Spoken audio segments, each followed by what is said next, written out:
Dolphy, Joey Marquez, di ba? At ikaw ang original, mama. Oo. Sa totoo lang, di ba? So sa binanggit kong mga yan, anong iba-iba nilang mga katangiang minahal mo?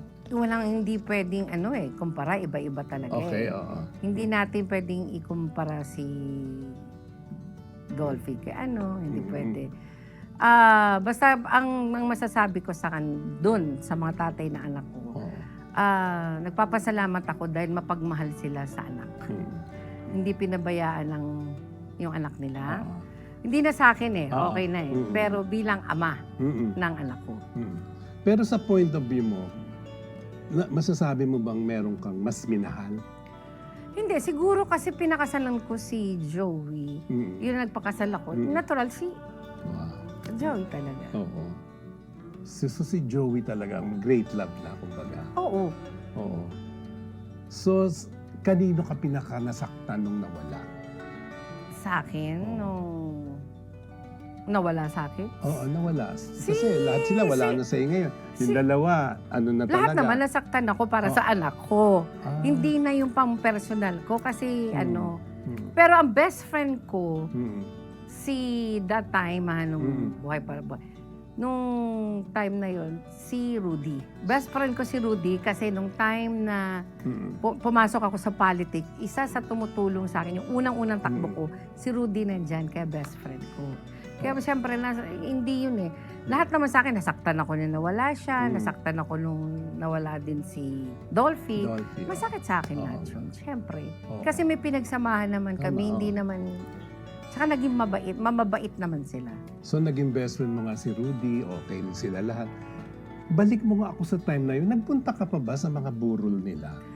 Kay Oo. Pareho? Kay Rudy, nagpunta ako. Si LT nandun. Tinawagan ako ni Mark. Kay Dolphy, pumunta rin ako. So, kay Joey, kaibigan mo pa rin siya ngayon? Oo. Ay, si Joey talaga, sobrang sa anak yun. Sobrang maalaga at talagang gabay nandyan. Hindi siya nawawala. Nes, ito tanong ko, ito na yung baka sinasabi mong maloloka ka. Hindi, anong feeling mo na lagi kang naaagawan? Hindi ako nakasagot, Oo. Ang hirap pa. Hindi, Siguro, honest ako na lang, from the heart. From honest. the heart, oo. Honest, siguro hindi talaga. Kahit kasi alam kong meron, pero sinisave mo yung relasyon. Pero talagang hindi na masave. Siguro talagang, pero nakakapit ako sa kanya. Kaya hindi, di ba meron nahihiwalay na sobrang na-depress, Oo, correct. na lulun sa ganon, nagkaganito buhay. Ako, honest ko, Sinusuko mo lang. binigay ko lang sa Panginoon, kinakausap ko, dahil iniisip ko yung anak ko. So si Alma Moreno sa pag-ibig, masasabi mo bang ipinaglalaban pag wala na or hinahayaan ko, ayaw mo na, ayoko na rin? Hindi, ako po hanggang kaya kong ipaglaban, pinaglalaban ko po.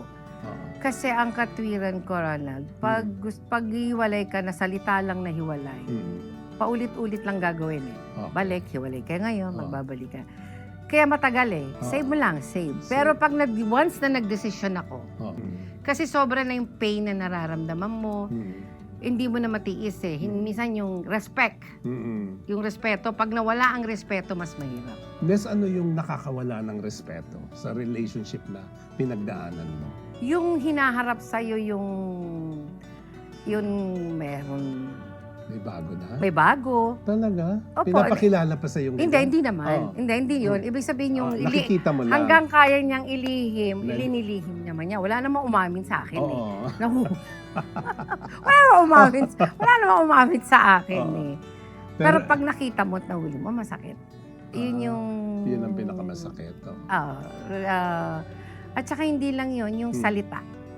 Yung salita kung paano ka itrato, yun yung sinasabi ko. Nag-iiba talaga. Respeto. Yung, di ba may the way na pagsasalita minsan yung respeto Hindi lang yung pagmumura, hindi lang yun Pero yung sobrang sagad na sa puso. Kaya naiyak ako. Okay, yun na yung masakit din. Titiisin mo lahat. Pero pag hindi mo na kaya, Yun eh. Oo. So anong pinakamasakit na salita ang natanggap mo? Sa akin, Oo. Kahit hindi mo na-mention kung kanino nang galing. Oo. sa akin yung, unang-una yung sobra pag minumura ka. Ah, talaga? Pag mura. Mm. At saka yung alam mo na dinala sa bahay mo. Wow. Bumisita sa bahay mo. Na kunwari hindi mo alam. Kunyari, hindi ko alam. Pero may pakiramdam ka na. Oo. Oo. Oo, malalaman at nalalaman ko yun. Yun yung mga naramdaman ko na sakit. Pero hindi ka kumibo that moment nung dinala sa bahay mo. Actually, kinonfront ko pero bumisita lang. Deny to death. At least naranasan mo, mas nagpatibay sa'yo Kaya nga yan. sabi ko, pag makikipagrelasyon ka, kailangan matibay ka. Oo.